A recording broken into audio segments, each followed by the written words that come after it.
your new mouth. This Three Beards Media podcast may contain mature themes and may not be suitable for all audiences.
Hey, welcome back to another episode of In the Sigh of the Storm, where we talk all things Cyclones. We're coming to you live from the Gravitate Co-working Studios.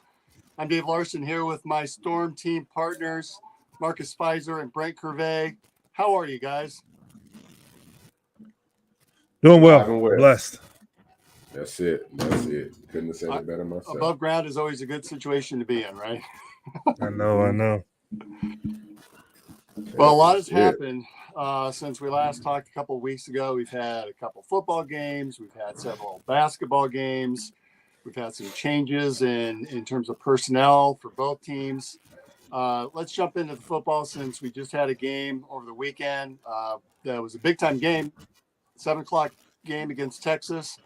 I was fortunate enough to be there and witness it. You know, I hate to say when I was in college, but when I was in college, Texas, we never looked forward to playing them because it was just not going to be competitive. And since that time, though, we have played them. That's probably been one of the better teams that we played well against on a consistent basis, at least over the last 6, 7, 8 years. Brent, I know your teams had some very good success against Texas as well, played strong, played well against them. What were your guys' take on the game this last weekend against the last game against the Longhorns and Jack Trice?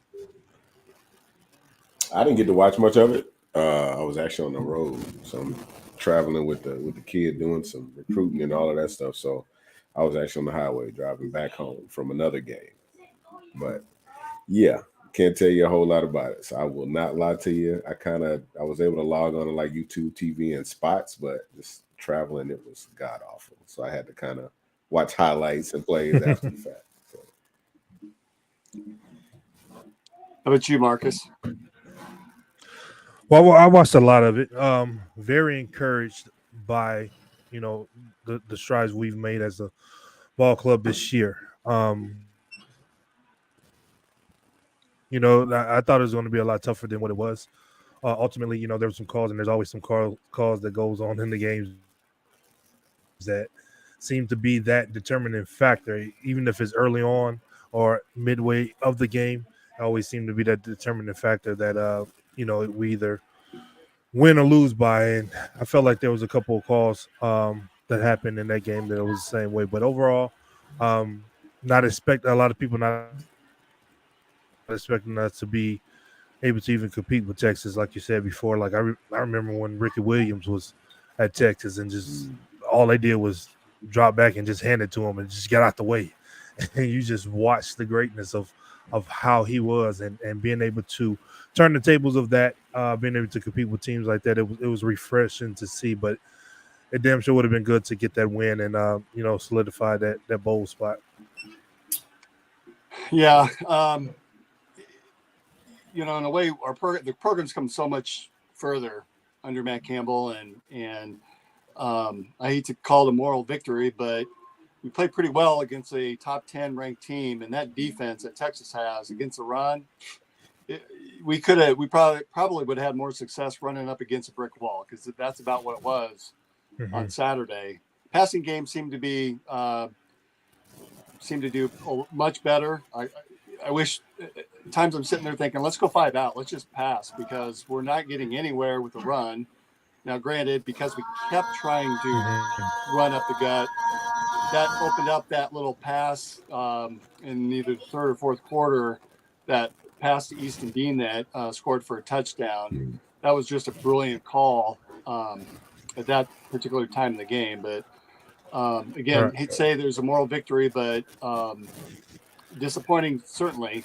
But we had our chances, and I like the upcoming game against Kansas State. I think that's going to be an equally tough game. We seem to play well on the road, and Kansas State's going to be. I think it's going to be another night game, another 7:00 kickoff. I'm looking forward to watching that game on Saturday. Yeah, I was just at the Kansas State game actually, and kind of seeing them in person. I think watching their offense kind of move the ball around against Kansas, we got a pretty solid shot because Kansas was, they were beating them pretty good the whole first half, maybe 1 through 3 quarters, 1 through 3, and then all of a sudden the fourth quarter, K-State make this big comeback, but K-State couldn't run the ball. So I feel very confident this upcoming week about, walking away with that one for sure. It'll be a struggle. We got to finish it out because K-State's kind of a late bloomer, so to speak. Mm-hmm. But I think we got a hell of a shot to win it there. So after watching K-State, Brent, where do you think we have the edge against Kansas State? I think we can run the ball against them. Their defense looked okay at times, but Kansas was able to run the ball and move it fairly consistently. And I thought we did a pretty solid job, even though the refs were terrible when we played Kansas, and kind of holding their run game in check for the most part. So I think we'll be able to run the ball quite a bit, and I think they struggled a little bit in the secondary too. So right towards the end, but as long as we don't make mistakes, I think we give ourselves a hell of a chance. Well, and again, 9 yards rushing against Texas. It's never a good recipe to try to win a game. And although one of the bright spots, Rocco Beck surpassed Brock Purdy for most touchdowns by a freshman quarterback. That's good to see, and it certainly is promising for the future at the quarterback position for the Cyclones. Oh yeah, yeah, for sure.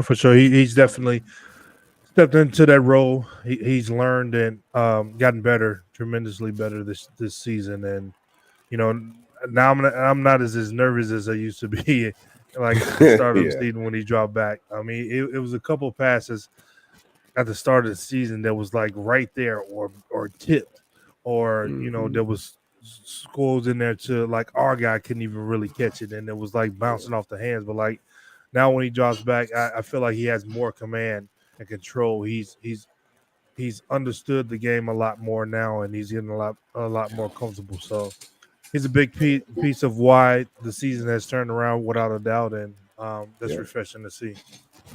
Yeah, that's great insight. That he is so much more confident than what he was certainly at the beginning of the year, and this whole team has transformed since that Ohio game. And I know we talked about this a couple of weeks ago too, but the team we are seeing today is not the same team that played Ohio. And I wish we could bottle up this team, go back to the beginning of the year, and I think we beat Iowa. Right. I think we beat Ohio. Yeah, for sure. And we've got that trajectory where I think I would love to have seen where this team could be in another 6 games from now. For sure. Right. Absolutely. Man, we're so young. We are so young, so that's so exciting to kind of start to slowly figure it out. First year offensive coordinator, like it's going to be scary the next couple of years. There's a lot of young talent on that roster, and they're fun. They're just fun to watch. Mm-hmm. Any preferences on a bowl game? I've heard prognosticators talk about Shreveport for the Independence Bowl, and then going back to Memphis for the Liberty Bowl. Any preference either way for you two? No doubt I will preface the Independence Bowl and Shreveport, being from Louisiana, that being right down the street from my house. So, if I'm going to pull for either one, it's definitely going to be that one. Maybe I'll be able to finagle my way down to that one. Maybe go on a trip with the family, but we'll see what happens. But if it's any bowl, I prefer that one. I mean, we won at both places. I had the chance to play and win in Shreveport, so of course I'd want to go back and get us another victory out of there. So that wouldn't be one I wouldn't mind going to. So I missed that game, Brent. I went to the first Shreveport game in the early 2000s where we missed the When Tony Yelk kicked that field goal against Alabama. Yeah, it was 0-1. Against Alabama, right? Alabama, that's right. And depending upon angles, it was in. Iowa State fans forever, we say it was in. Alabama fans, no, it wasn't in. Of course. But we all know. Well, good, Marcus. And that way we know that we've got a place to stay if we're heading down there then, right? Oh, we got a lot of room, a lot of acres, a lot of room. All the gates. We actually had a lot of family came up when unfortunately Katrina came through and devastated so many homes. But it's been about a year or so since I've been back home, so I wouldn't mind getting down for that game. Did you all see Fiesta? What George Trice say Fiesta. on the comments? Fiesta or Insight? Oh yeah. Are either one of those in Arizona? Is I a would Fiesta take Bowl Fiesta, in Arizona? definitely. I don't think we're going there. Inside, I would definitely go back. But that one's called, I think that one has a different sponsor now. Oh, he said, "Yep." That's why. Like he being as biased as I am. but if it's in Arizona, that's right down the street from me as well. So I'll be able to hop over to that one too. All right, so I'm hearing 2 locations. We've got a place to stay. That's good news. So Gravitate co-working. You heard the news there. We would have at least some less expensive overnight stays, as well as Revelton, depending upon which location we end up going to. Right, guys? That's it. Hey, Brock Purdy. Did you see him yesterday carve up? Absolutely. Carving up that defense. 333 yards, 21 for 25, I believe, completion percentage. Had a perfect QBR score. The first time, I think, in 25 years. Last to do it was Joe Montana and Steve Young in 1989. That was another impressive showing by Mr. Purdy. Yeah. You have a lot of, you don't want to call them haters, but they are haters on social media that, say a lot of different things. And, I just pretty much say, when they won 5 in a row, they 5-0, then they lost 3 in a row. And they say, we don't know about. I'm like, this is his first full year. I mean, it is the National Football League. And, right. That bodies get sore, get tired, get injured, and all of that, and that really affect your play. So I said, I understand I guess he didn't really have to go through a rookie wall because he took the reins kind of late. So you could pretty much say that was his rookie wall, and he was trying to figure some things out, and it settled down. I guess 3 was enough for him, and it damn sure was enough for me. Him losing 3 in a row because I'm definitely rooting for the 49ers out here. But it's been refreshing to see him bounce back and to understand and handle what he's gone through. The injury that he had at the end of last season. It's kind of scary. So for him to come out this year and been having, a solid season, and then, that game was just, no pun intended, Purdy, but it was gorgeous. The game was gorgeous. No pun intended. Hey, Mark, you brought up rookie wall. Tell us, when you were in the NBA, did you run across that your first year with the Bulls? Not as much as a lot of other people may have. We had a lot of rookies that I was drafted with, and the guys, like I said before, I think Freddie was on the team, Hoiberg. I think Freddie was like 25, 26. So we all were young, didn't know anything really about being professionals or playing basketball. So we just pretty much having fun, just trying to learn and carve that niche. So it wasn't like, I was playing 42 minutes or 45 minutes a game. It was a lot of rotating in and out. So, it could have been 20, 25 minutes, maybe 30 minutes, some games or whatever. So it wasn't that bad of a rookie season to where like I was a starter and playing 48, 45, 48 minutes a game. And by the time you got to the All-Star break, you were burned out. So, but I've heard a lot of people talk about it a lot, and I can imagine how it is in the NFL people don't understand, like you have, linemen that are 350 that's running, sub 540s. Like that's a lot of mass moving really, really fast. Yeah. And then when you have, other players that's running just as fast and you climb into each other, that puts a toll on your body. Mhm. So especially with the quarterback, everybody's trying to get to him from all kind of different angles. That's stressful enough by itself, without even taking a physical punishment. So I totally understood, maybe there was that point. Maybe it came at the right time. Now they're 5 and what are they, 5-3 or 6-3? Should be 6-3 after that win, They right? won 5 and then they lost 3. Then they Yeah. won 6-3. So 6-3. so they're peaking at the right time, and just understanding that he's figuring some things out now, and them to be one of the ones that's winning it all for sure. That would be grand. But you hear the haters talk a little bit about the system quarterback piece, and doggone it, pretty much every quarterback's a system quarterback. You draft a guy that has traits that you're looking for that can run the offense that you want to have run. Every quarterback out there is a system quarterback. That's football 101. Right? Yeah. I have to find someone that fits this scheme. Right. Like, that's what it's about. It's the whole Right. purpose Well, and the of drafting challenge, guys. I think at that high school and college level is you got different talent coming through, and you sort of have to adjust some of the personnel based upon, or adjust some of the schemes based upon the personnel that you're bringing in. At least in the pros, it comes and goes based upon whoever's the head coach, right? Yep. So I'll take a team that's what is he, 13-3 in the regular season at this point? Something pretty darn close to that. Yeah.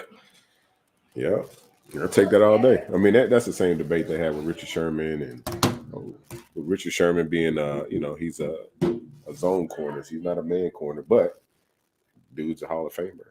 Yeah. He'll be a Hall of Famer. So it doesn't matter. Like, Right. That's why guys are drafted. Like, they're paid to play in spots. Not one guy can win an entire football game. So it doesn't matter. He's a hell of a facilitator. And Brock's been proving guys wrong left and right. It's so crazy, man. They need to go ahead and get on board. And the kid's he's got to figure it out, man. Slowly but surely. Yes, he does. Even if he has to throw it to a Hawkeye, but that's why I get on. another story. That's why I get on social media and I just say, listen, that's why we call y'all fans, because that's basically what it is. Like, That's all you don't get and you don't understand. Like, there's different spots in this game that that's a lot more than just going out there and playing. Look how now all of a sudden everybody's, Russell Wilson is playing so great. He was terrible last year. He's washed up, and then they weren't doing good early, and then now something has switched and he's playing. Like, come on, I give a man time to figure it out and get better. Sometimes it works, sometimes it doesn't, but they're pros for a reason. They're pros on that level for a reason. And even if it's not the right spot or right team, you switch players and things like that. Look, Tyrese Halliburton was in Sacramento and now he's in Indiana. Yep. Look how that's worked out for him. And look at Sabonis. Domantas Sabonis in Right. Sacramento with that trade, how it's worked out for them both. Right. But when they were at those teams, it was up and downs, and now they're in perfect situations for them. Yep. Pros figure it out. Either they do or either they don't, but you got to give time for it to happen. 100%. Marcus, did you get in trouble on Twitter this weekend? No, well, I don't. He like, shit, I don't know, did I? No, did I? What, did I? Did I? Well, sometimes I know you come back on Mondays, Did and I? sometimes it's been a little rough on Twitter over the weekend. Oh man, that's funny. No, I didn't.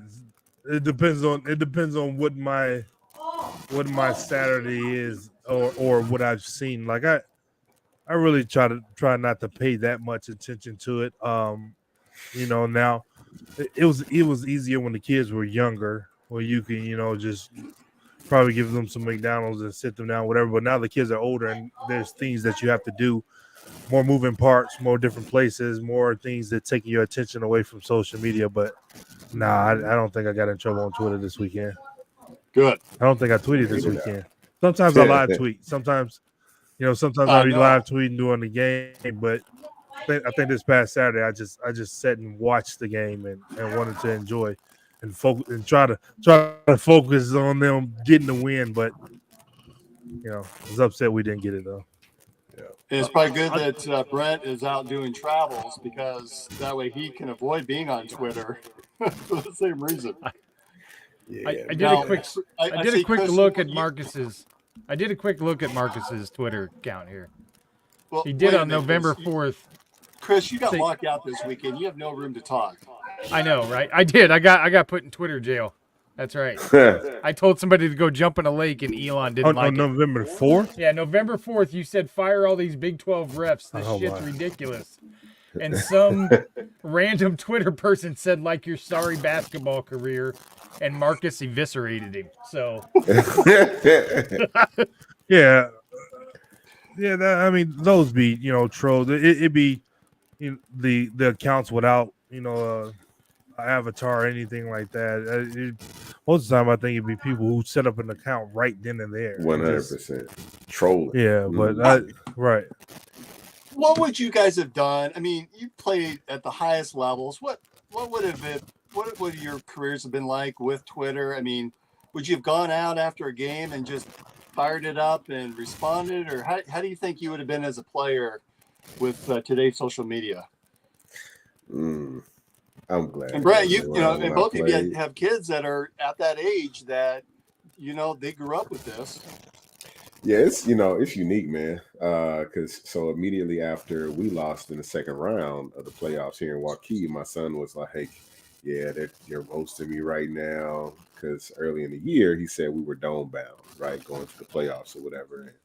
And we got beat the game before, so he was like, "Yeah, look at this. Like everybody's on me," and I'm like, "Damn, like it's really a thing. Like these kids really are trying to, kill your ego, so to speak." And, I don't know. I don't know how I would have did it because I'd be ready to fight. Like, and I'm not gonna talk a lot. Like let's just knock it out. Because you want to talk, do all this talking. Like, please tell me in my face. Like, I just love to hear what you'd have to say in front of me. It'd be phenomenal. But I don't like scary people, man. I really totally dislike social media. If it wasn't for having jobs and really needing it, I probably wouldn't mess with it too much, to be honest. But I'm so glad it wasn't around, honestly. I mean, MySpace was jumping, but MySpace, you had to copy codes and put the right music on your wall and all of that stuff. So it wasn't worth it. MySpace, people are watching and listening, going, "What the hell is MySpace?" So, Right. now that's old school. Yeah, man. What about you, Marcus? How would you have been in social media? I suppose your current Twitter is probably reflective of how you would have been. Well, I mean, like Brent said, I really don't know. I mean, I'm 45 years old now, and I'm an adult, and as much as I thought I was an adult, 18, 19, 20 years old, it probably was a whole lot worse and would have been different then.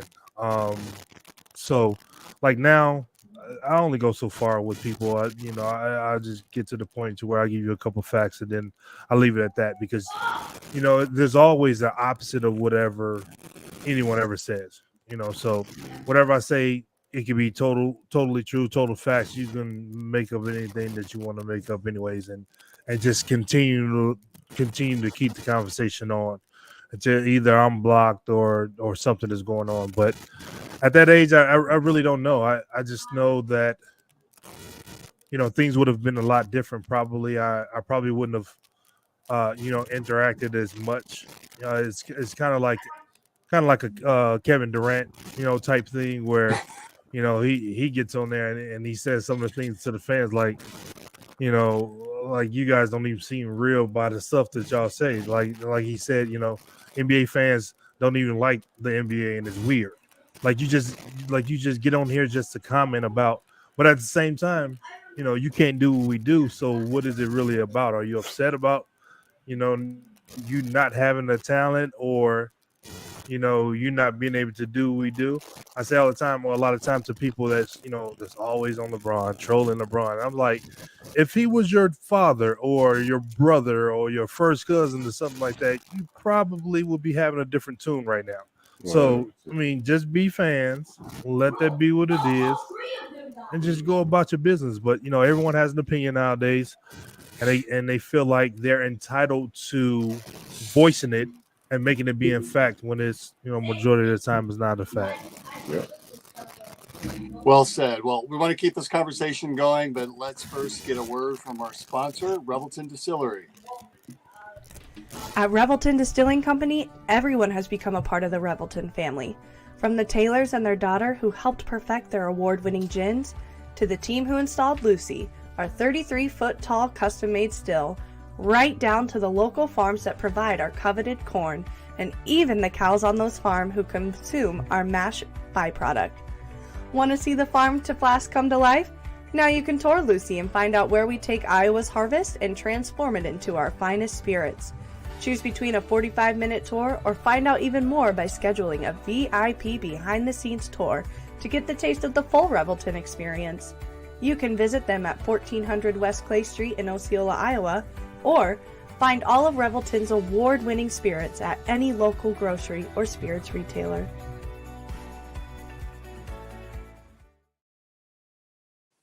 All right. Thanks again to Revelton. I believe we have a program coming up where all of the hosts of all of the Three Beards Media shows are going to be hanging out for everybody to come visit us down in Osceola on December 9th. And there you see it on the screen from 12 to 2. If you haven't been to Revelton yet, it's just a beautiful facility. They're adding on to the warehouse space, continuing to grow. And you'll, especially as we come up on the holidays with Thanksgiving here on Thursday, stop by and pick up a Revelton and take it home. I guarantee you will not be disappointed. Tonight, I have again gone back to the whiskey and cream liqueur. It is that type of evening. The cooler weather tends to shift my attention to that from the mulberry, and it's very good with a little bit of ice, just straight. All right, so let's talk a little bit basketball. We had 3 basketball games, I think, since we last talked, all blowouts.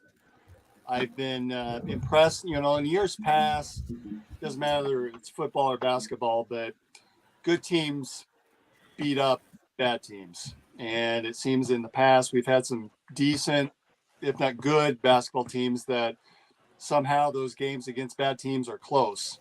That doesn't seem to be the case this year. So here in the last 3 games, Lindenwood, 103-47. Idaho State, which was supposed to be closer than what it was, ended up at 86-55.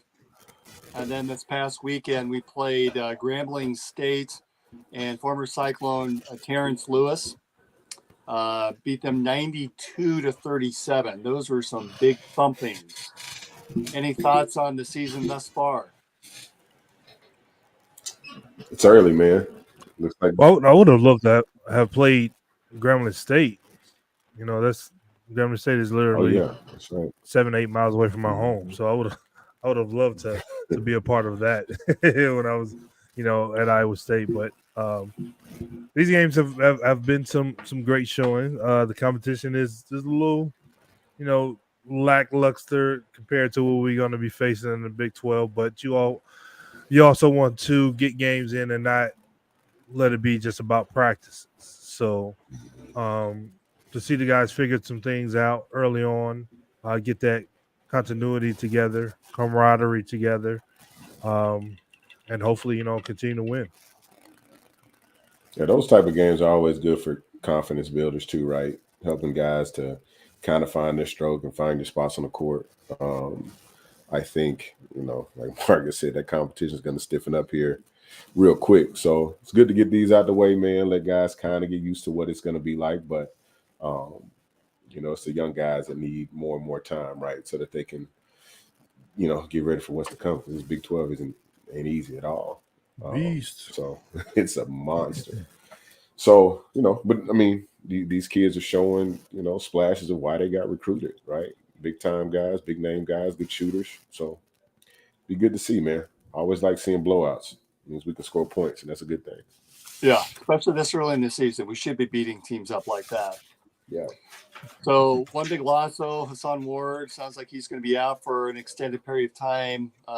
Reports that I read, he had a broken foot or a bone that was broken in his foot that he's had a procedure done on it. So we may not see him for another 6 to 8 weeks, but that provides a little bit of opportunity for some guys that maybe didn't get as much playing time, notably Omaha Baloo.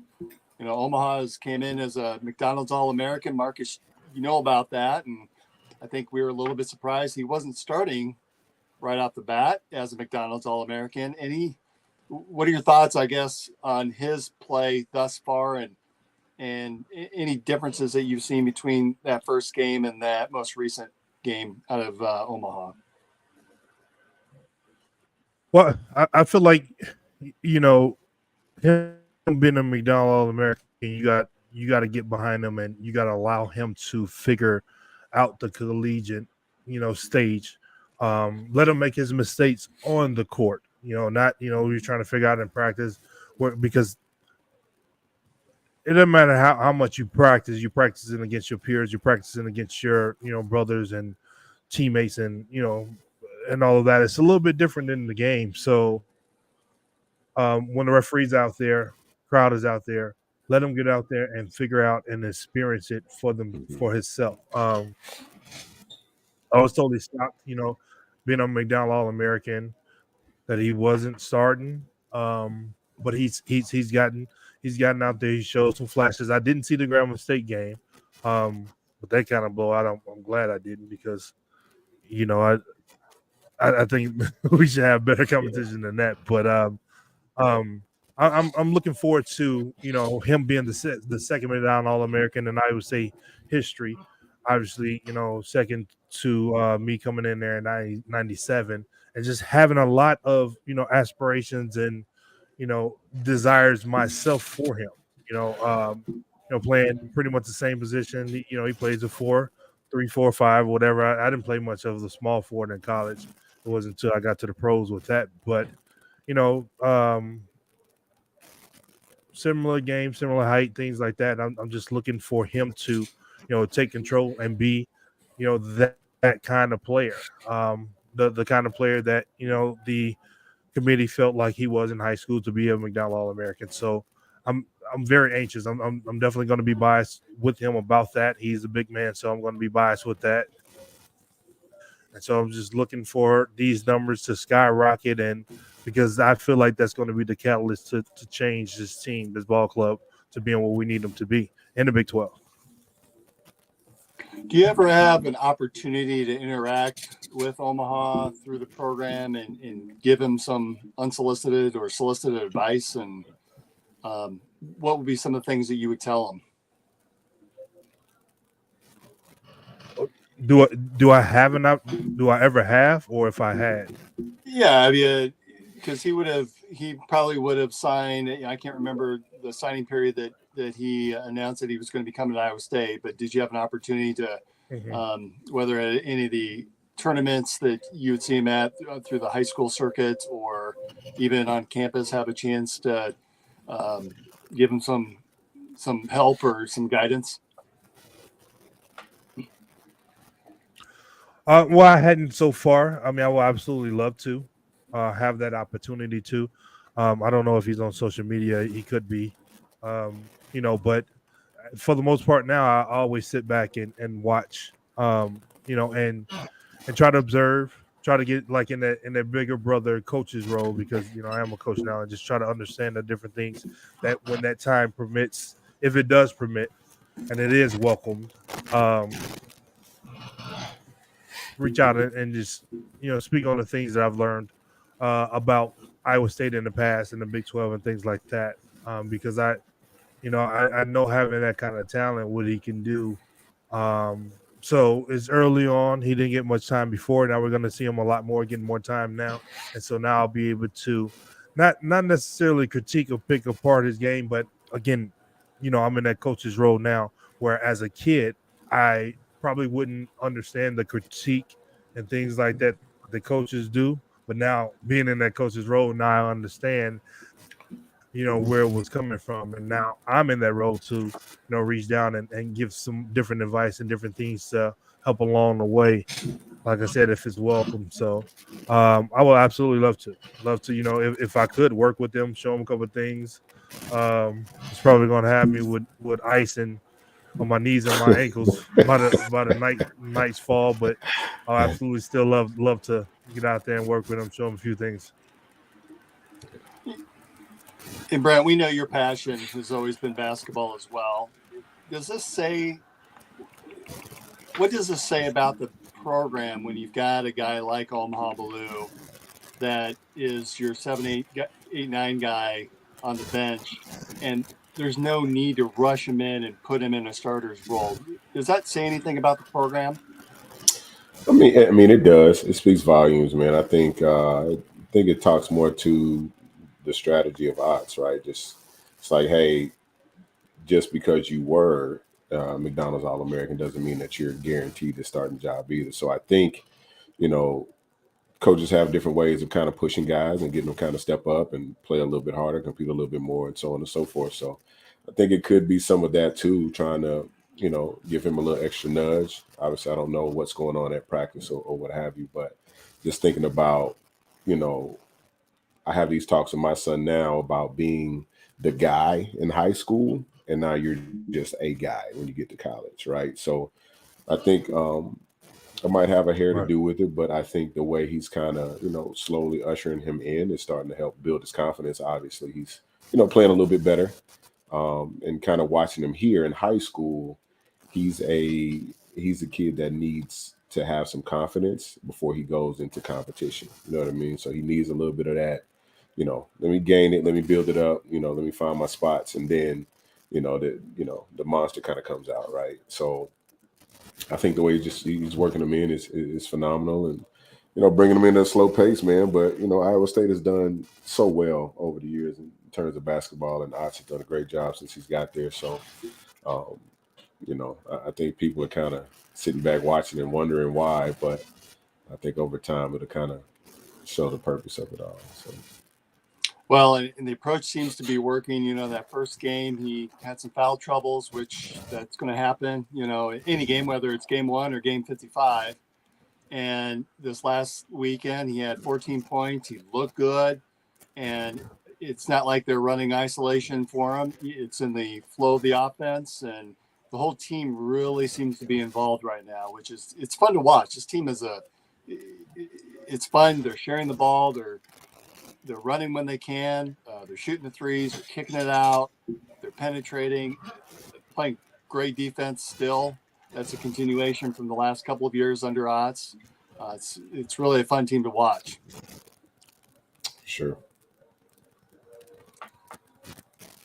Yeah, All definitely right, playing the right way is very important. Hello? You hear me? Yeah, we hear you. Froze up a little bit there. Yeah, I was saying playing the right way is definitely important. Coach Oz definitely, coaches that way, has always been a stickler about that. And that's, encouraging to see, because, it's not about the right now success. It's the building for the time that means the most, the conference, getting ready for the NCAA tournament, building that momentum to be a strong team when it comes to that. And we've always been those type teams where once we got to that time of play, they knew we were about business, or you're going to come and get an L. or it's going to be a tough W for you to get if you happen to win. So Mhm. that's encouraging to know.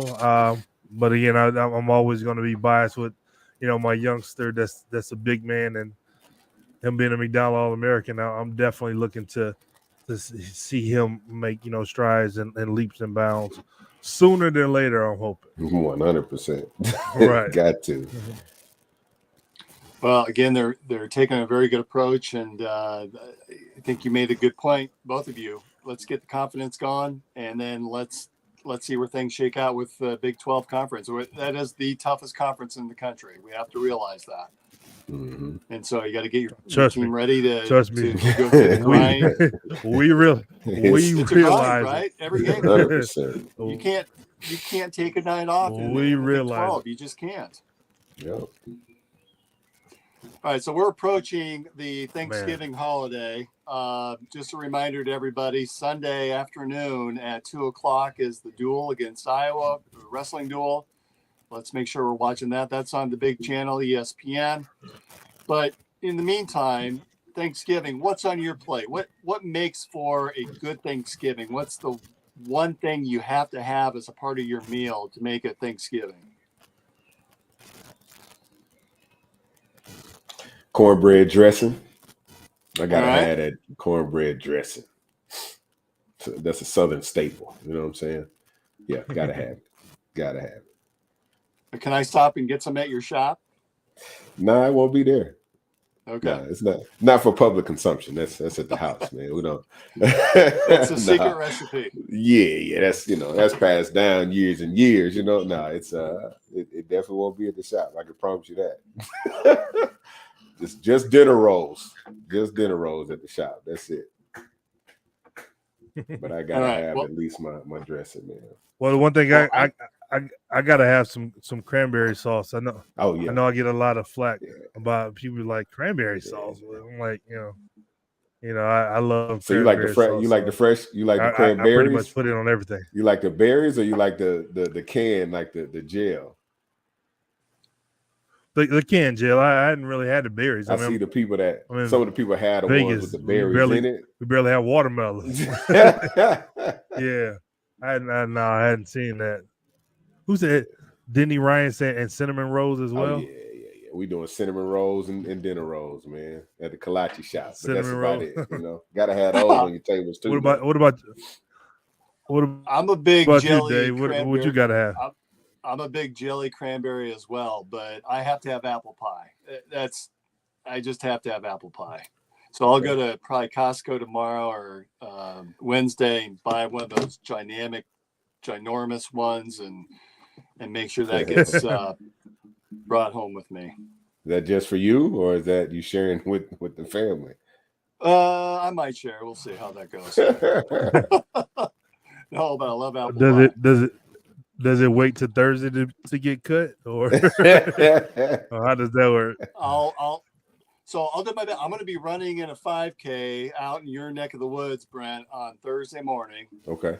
For a turkey trot, but I can guarantee you I may have a slice when I get home after the turkey trot. There you go. A little run, it's worth the reward, You worked it all off. You got to go get it. Got to go grab it back. I'll work some of it off. Some of it. What are you running in shoes wise?